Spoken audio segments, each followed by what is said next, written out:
Hi guys, welcome to my another video.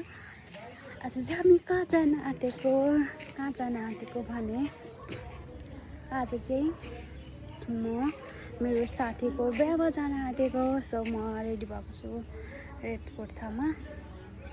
So guys, this is my today outfit.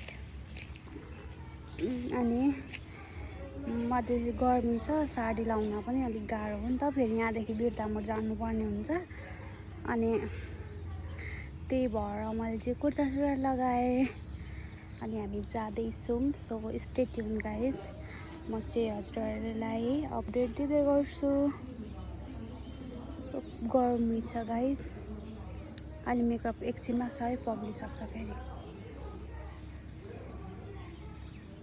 So guys हामी चाहिँ लाग्यौँ यता काले बुढोसँग. उहाँ सालो केटोलाई नलिकन नजाने अरे. चाहिँ हिँड्न पनि पछि पुच्छाहरू देखेँ.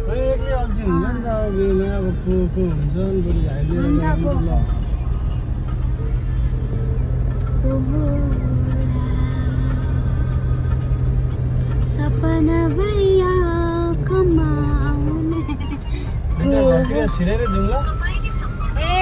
चाहिँ भाइलाई लिन जाँदैछौँ.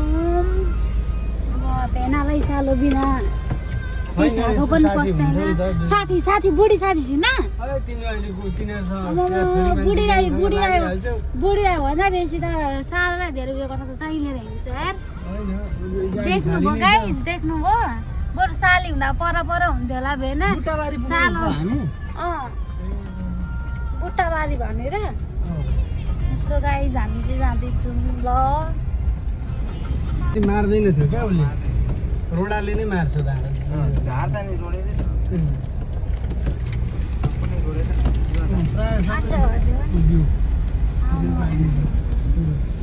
भ्यू काट्दै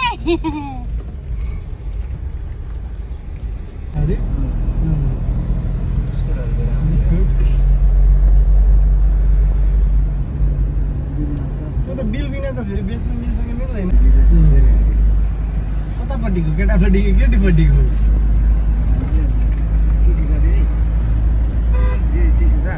छैन. ए मलाई डर लागेर त्यो जुलन दादालाई हान्देकै सुईले मलाई पनि हानिदिएको थिएँ. जुलन दादालाई केही रोक्छ कि छैन सोधेको गर्छु पहिलै यो क्या हो त्यो.